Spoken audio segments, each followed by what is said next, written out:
മാർക്കറ്റില് ആക്റ്റീവായിട്ട് ട്രേഡ് ചെയ്യാൻ ഉദ്ദേശിക്കുന്ന ഒരാളാണെന്നുണ്ടെങ്കിൽ നിർബന്ധമായിട്ടും ഈ ഒരു കാര്യം അറിഞ്ഞിരിക്കണം. വളരെ ഇമ്പോർട്ടന്റ് ആണ്. നമുക്ക് ട്രേഡ് ചെയ്യുന്ന ഒരാൾ നിർബന്ധമായിട്ട് അറിഞ്ഞിരിക്കണം. 100% യൂസ്ഫുൾ ആണ്. അതായത് നമ്മുടെ മാർക്കറ്റിൽ നമ്മൾ പല വീഡിയോസിലും പറഞ്ഞിട്ടുള്ള ഒരു കാര്യമാണ്, മാർക്കറ്റ് മൂവ് ചെയ്യുന്നത് എപ്പോഴും ആരുടെ പൊസിഷൻ എടുക്കുന്നതിന്റെ ഫലമായിട്ടാണ്? മാർക്കറ്റിലുള്ള ബിഗ് പ്ലേയേഴ്സ് അഥവാ ബിഗ് ഇൻസ്റ്റിറ്റ്യൂഷൻസിന്റെ പൊസിഷൻ എടുക്കുന്നതിന്റെ ഫലമായിട്ടാണ്. എന്നാൽ നമ്മൾ ശ്രദ്ധിക്കേണ്ട ഒരു ഇമ്പോർട്ടൻ്റ് ആയിട്ടുള്ള ഒരു കാര്യമുണ്ട്. നമ്മൾ അവർ പൊസിഷൻ എടുക്കുന്നു എന്ന് പറയുമ്പോൾ അവരെവിടെയാ ഈ പൊസിഷൻ എടുക്കുന്നത്? അതായത് ബിഗ് പ്ലേയേഴ്സ് നമ്മൾ എപ്പോഴും പലയിടത്തും കേൾക്കുന്നതാണ്, ആ ബിഗ് പ്ലേയേഴ്സ് ബൈ ചെയ്തു മാർക്കറ്റ് അപ്പ് സൈഡ് പോയി, ബിഗ് പ്ലേയേഴ്സ് സെൽ ചെയ്തു മാർക്കറ്റ് ഡൗൺ സൈഡ് പോയി. എന്നാൽ എപ്പോഴെങ്കിലും നമ്മൾ ചിന്തിച്ചിട്ടുണ്ടോ ഇവർ എവിടെയൊക്കെയാണ്, അല്ലെങ്കിൽ ഏതൊക്കെ ലെവലിലാണ് ഇവർ ബൈയും സെല്ലും ചെയ്യുന്നത്? എന്തിന്റെ അടിസ്ഥാനത്തിലാണ് ഇത് പോകുന്നതെന്ന് നമ്മൾ ശ്രദ്ധിച്ചിട്ടുണ്ടോ? ഏതെങ്കിലും ലെവൽസിലല്ല, അതിനൊക്കെ കൃത്യമായിട്ടുള്ള ലെവൽസ് ഉണ്ട്. കോൺട്രാക്റ്റുകൾ അവൈലബിൾ ആയിട്ടുള്ള ലെവൽസ് ഉണ്ട്.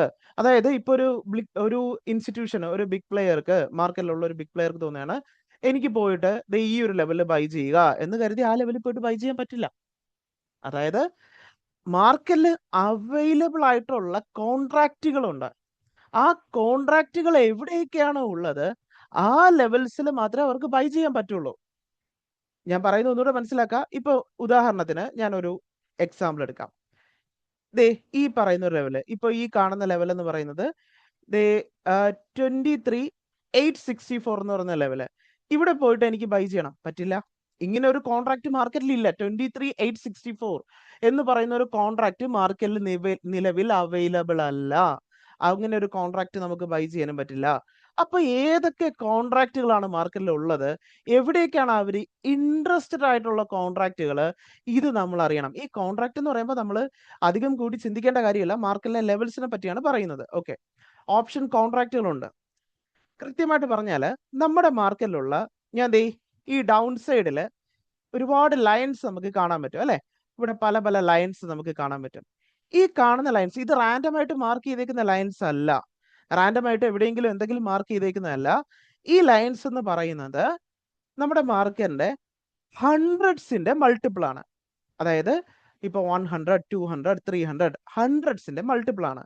നമ്മുടെ മാർക്കറ്റിൽ ബിഗ് പ്ലേയേഴ്സ് ഏറ്റവും അധികം ബൈ ചെയ്യുന്ന കോൺട്രാക്റ്റുകൾ ഏതാണ് എന്ന് ചോദിച്ചു കഴിഞ്ഞാൽ അത് ഈ ഹൺഡ്രഡ്സിന്റെ മൾട്ടിപ്പിൾ ആണ്.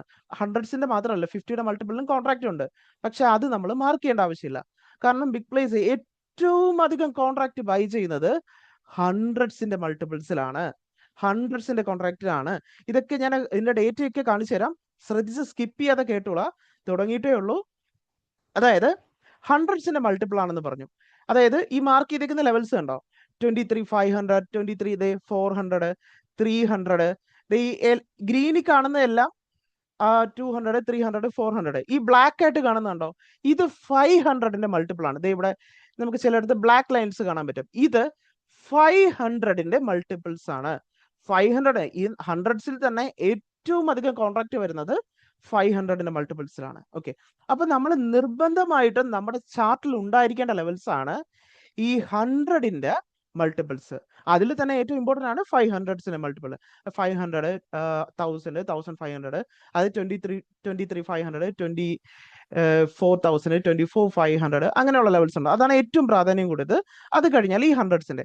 അപ്പൊ ഈ ഹൺഡ്രഡ്സിന്റെയും 500ന്റെയും ലെവൽസ് കൃത്യമായിട്ട് നമ്മൾ മാർക്ക് ചെയ്തിരിക്കേണ്ടത് അനിവാര്യമാണ്. അപ്പൊ നമുക്ക് ഇനി അടുത്ത ക്വസ്റ്റ്യൻ, ഈ ഹൺഡ്രഡ്സിന്റെയും 500ന്റെയും ലെവൽസ് എന്ന് പറയുന്നത് മാർക്കറ്റില് കോൺട്രാക്റ്റുകൾ അവൈലബിൾ ആയിട്ടുള്ള പോയിന്റുകളാണ്. അവൈലബിൾ ആണ് എന്ന് കരുതി അവർ ബൈ ചെയ്യണമെന്നില്ല. അതായത് ഇപ്പോ 24,400 എന്ന് പറയുന്ന ഒരു കോൺട്രാക്ട് അവൈലബിൾ ആണ് എന്ന് കരുതി അവിടെ ബിഗ് പ്ലേയേഴ്സ് ആ പൊസിഷൻ പോയിട്ട് എടുക്കണമെന്ന് നിർബന്ധമില്ല. അപ്പൊ നമ്മൾ ആദ്യം ചെയ്യേണ്ട ഫസ്റ്റ് സ്റ്റെപ്പ് എന്ന് പറയുന്നത് എവിടെയൊക്കെയാണോ കോൺട്രാക്റ്റുകൾ അവൈലബിൾ ആയിട്ടുള്ളത് അത് മാർക്ക് ചെയ്യണം. എന്നിട്ടാണ് അവരെ എടുക്കുന്നത് എവിടേക്കാണെന്ന് നോക്കേണ്ടത്. ഫസ്റ്റ് സ്റ്റെപ്പ് എന്താണ്? ഈ ലെവൽസ് മാർക്ക് ചെയ്യണം. ഞാൻ ഇതിന്റെ ഇമ്പോർട്ടൻസ് കാണിച്ചു തരാം. ഇത് വെറുതെ ജസ്റ്റ് റാൻഡം ആയിട്ട് പറയുന്നതല്ല, ഇതിന്റെ ഇമ്പോർട്ടൻസ് കാണിച്ചു തരാം. എന്നിട്ട് നമുക്ക് അതിന്റെ മറ്റു ഡേറ്റയിലേക്ക് പോവാം. അതായത് ഇപ്പൊ ഇവിടെ ഈ ഒരു മാർക്കറ്റ് ഇവിടെ റിവേഴ്സ് ആയേക്കുന്നുണ്ടോ?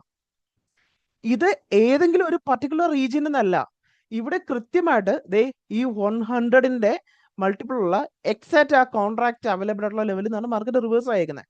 നമ്മൾ ഇത് എന്താ ചെയ്യേണ്ടത് വെച്ചാൽ ഇതില് ഈ 100ന്റെ മൾട്ടിപ്പിളിൽ എവിടേക്കാണ് അവർ ആക്റ്റീവ് ആയിട്ടുള്ളതെന്ന് നമുക്ക് ഡേറ്റ് എടുത്ത് നോക്കാൻ പറ്റും. ഞാൻ ആൾറെഡി അതിൻ്റെ ഒരു ബേസ് വീഡിയോ ചെയ്തിട്ടുണ്ട്. അത് ഞാൻ ഡിസ്ക്രിപ്ഷനിലോ പിന്നീട് കമന്റിലോ ആയിട്ടൊക്കെ കൊടുത്തേക്കാം. അതിന്റെ ഡീറ്റെയിൽ ആയിട്ടുള്ള വീഡിയോസ് വേണമെന്നുണ്ടെങ്കിൽ കമന്റിൽ പറയുക, തീർച്ചയായിട്ടും ചെയ്യുന്നതാണ്. അതായത് ഇതിൽ എവിടേക്കാണ് അവരെ ആക്റ്റീവ്, ഞാൻ ഈ മാർക്ക് ചെയ്തിരിക്കുന്നത് ഇപ്പൊ 100 മൾട്ടിപ്പിൾ മാർക്ക് ചെയ്തിരിക്കുന്നില്ലേ, ഇതില് അവരെ ആക്റ്റീവ് ആയിട്ടുള്ള ലെവൽസ് ഉണ്ട്. അതാണ് നമ്മൾ രണ്ടാമത് ചെക്ക് ചെയ്യേണ്ടത്.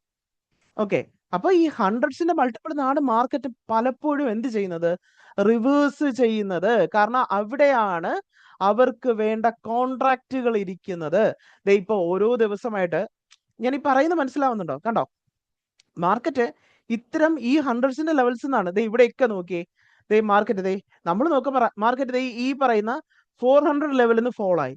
എക്സാക്ട് അതേ ലൈനിൽ നിന്ന് ദേ പിൻ പോയിന്റ് ചെയ്ത് കാണാം. കണ്ടോ, എക്സാക്ട് പിൻ പോയിന്റ് ചെയ്ത് അതേ 100ന്റെ മൾട്ടിപ്പിൾ നിന്നാണ് മാർക്കറ്റ് ഫോൾ ആവുന്നതും അടുത്ത 100ന്റെ മറ്റൊരു മൾട്ടിപ്പിളിൽ നിന്നാണ് മാർക്കറ്റ് എന്ത് ചെയ്യുന്നത്, സപ്പോർട്ട് എടുക്കുന്നതും. നമുക്ക് ഇവിടെ കാണാം. കണ്ടോ, സപ്പോർട്ട് എടുക്കുന്നതും അതേ മൾട്ടിപ്പിൾ നിന്നാണ്. അപ്പൊ ഇതില് ഏതൊക്കെ മൾട്ടിപ്പിൾസിലാണ്, അതായത് ഹൺഡ്രഡ്സിന്റെ മൾട്ടിപ്പിൾ ആണ് അവര് ആക്റ്റീവായിട്ട് ബൈ പൊസിഷൻ എടുത്തിരിക്കുന്നത്, അവര് ആക്റ്റീവായിട്ട് സെൽ പൊസിഷൻ എടുത്തിരിക്കുന്നത് എന്നുള്ള ഡേറ്റ കൂടി നോക്കിക്കഴിഞ്ഞാൽ നമുക്ക് എന്ത് മനസ്സിലാവും, മാർക്കറ്റ് എങ്ങനെയാണ് ബിഗ് പ്ലേയേഴ്സ് അവരെ പൊസിഷൻ ചെയ്തിരിക്കുന്നത്, മാർക്കറ്റിന്റെ പൊട്ടൻഷ്യൽ റിവേഴ്സൽ ഏരിയ ഏതൊക്കെയാണ് എന്നുള്ളത്. ഇതൊക്കെ കണ്ടോ, മേജർ ലെവൽ എന്നുള്ള റിവേഴ്സൽ കണ്ടോ, ഈ മേജർ ലെവൽസ് എന്ന് വരുന്ന റിവേഴ്സൽ പോയിന്റുകളോ, ഇത് വെറുതെ അല്ല, അവിടേക്കാണ് അവർക്ക് കോൺട്രാക്ട് ബൈ ചെയ്യാൻ പറ്റുള്ളൂ. എവിടെയാണോ അവർക്ക് ബൈ ചെയ്യാൻ പറ്റുന്ന കോൺട്രാക്ട് ഉള്ളത് അവിടേക്കാണ് ഈ റിവേഴ്സൽ വരുന്നത്. അത് ബൈ ചെയ്തിട്ടുണ്ടോ എന്ന് കൂടി നമ്മൾ ചെക്ക് ചെയ്യണം. അതിന്റെ ഡേറ്റ നമുക്ക് അവൈലബിൾ ആണ്. ഒന്നും വേണ്ട, ഞാൻ ഈ പറയുന്നത് എല്ലാം മാറ്റിക്കും. നമുക്ക് ഇപ്പോഴത്തെ ഞാൻ ഈ പറയുന്ന ഇപ്പോഴത്തെ ഇന്നത്തെ ലൈവ് ആയിട്ടുള്ള ഈ ഒരു മാർക്കറ്റ്, ഇന്നത്തെ മാർക്കറ്റ് എടുത്തിട്ട് ഇതിപ്പോ നമ്മൾ ഈ കാണുന്ന ലൈവ് മാർക്കറ്റ് ആണ്. മാർക്കറ്റ് റണ്ണ് ചെയ്തുകൊണ്ടിരിക്കുകയാണ്. ഇന്നത്തെ ലൈവ് മാർക്കറ്റ് ആണ്. ഇന്നത്തെ ഈ മാർക്കറ്റ് എടുത്തു കഴിഞ്ഞാൽ ഞാൻ ഇവിടുത്തെ ഓയിൽ പ്രൊഫൈൽ ഓൺ ആക്കിയാണ്. ഓയിൽ പ്രൊഫൈല് ഓൺ ആക്കി കഴിഞ്ഞാൽ ഇവിടെ കൃത്യമായിട്ട് ഇവിടെ ഓയുടെ ഡേറ്റ കാണാം. കണ്ടോ, ഓയുടെ ഡേറ്റ ലെഫ്റ്റ് സൈഡിൽ കാണുന്നുണ്ടോ എല്ലാവരും? ഈ റെഡ് കാണിക്കുന്നത് സെല്ലേഴ്സിനെയും ഗ്രീൻ ആയിട്ട് സൂചിപ്പിക്കുന്നത് ബയേഴ്സിനെയാണ്. ഈ കാണുന്നത് കണ്ടോ, ഇത് 50യുടെയും 100ന്റെയും എല്ലാ മൾട്ടിപ്പിളിലുണ്ട്. ഇതില് ഇന്നത്തെ ദിവസം ഈ ഒരു ലെവൽ കണ്ടോ, ഞാൻ മാർക്ക് ചെയ്തിരിക്കുന്ന ഈ ഒരു ഗ്രീൻ ലെവൽ കണ്ടോ, ഈ ഗ്രീൻ കണ്ടോ, ഇത് ഏതെങ്കിലും ലെവലല്ല.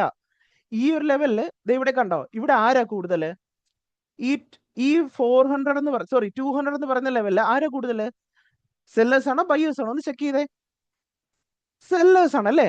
ഇത്രയധികം 3-4 ഇരട്ടി ബയേഴ്സിനേക്കാൾ ഏകദേശം ഒരു 3 ടൈംസ് എങ്കിലും ഇവിടെ ആരുണ്ട്, സെല്ലേഴ്സ് ഉണ്ട്.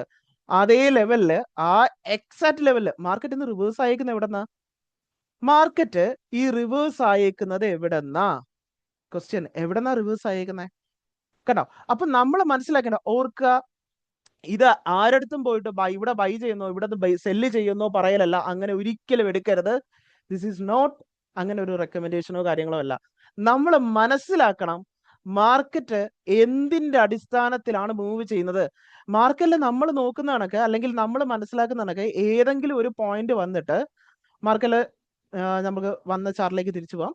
നമുക്ക് ഏതെങ്കിലും ഒരു പോയിന്റിൽ വന്നിട്ട് മാർക്കറ്റ് വെറുതെ റിവേഴ്സ് ആയി പോവുകയല്ല.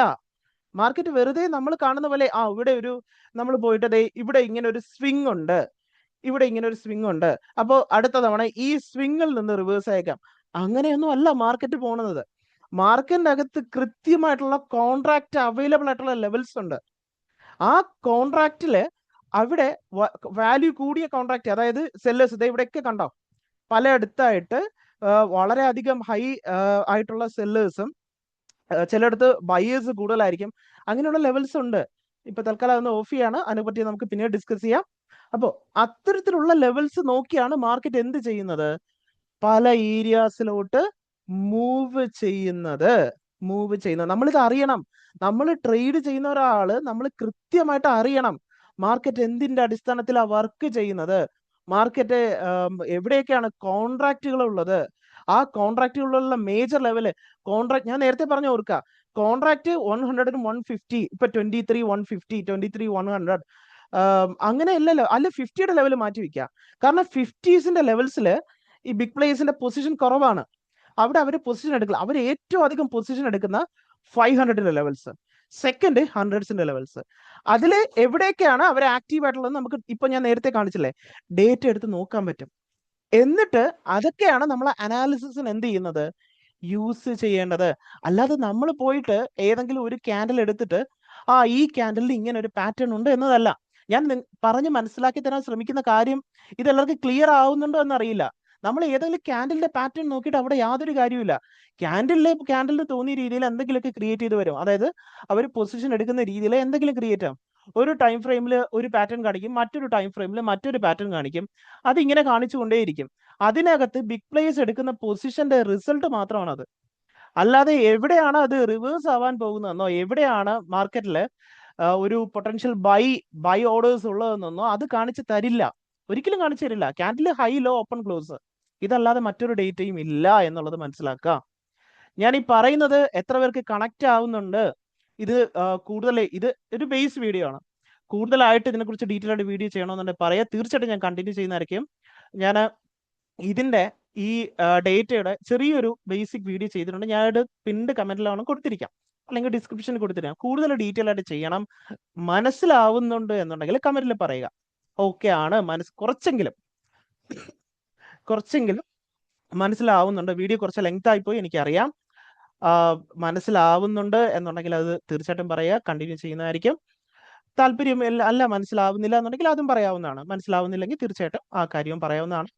ഉപകാരപ്പെട്ടിട്ടുണ്ടെങ്കിൽ മാത്രം ലൈക്ക് ചെയ്യുക, ഇല്ലെങ്കിൽ ഡിസ്ലൈക്ക് ചെയ്യാം. ഇതുവരെ കണ്ടെത്തിയിട്ടുണ്ടോ? ഈ ഒരു പോയിന്റ് വരെ കണ്ടെത്തിയവര്, കംപ്ലീറ്റ് ചെയ്തവര്, ജസ്റ്റ് ഞാൻ സ്ഥിരം പറയാറുള്ളതാണ്, കംപ്ലീറ്റ്. കാരണം അങ്ങനെയുള്ളവര് കുറച്ച് പേരെ ഉണ്ടാവത്തുള്ളൂ. കംപ്ലീറ്റ് ചെയ്യുന്നവര്, വീഡിയോ കംപ്ലീറ്റ് കണ്ടെത്തുന്നവര്. അവര് കഴിഞ്ഞ വീഡിയോസ് ഒക്കെ ഇട്ട സമയത്ത് ഒരുപാട് പേര് കംപ്ലീറ്റ് ചെയ്തു എന്നിട്ട് പറഞ്ഞിരുന്നു.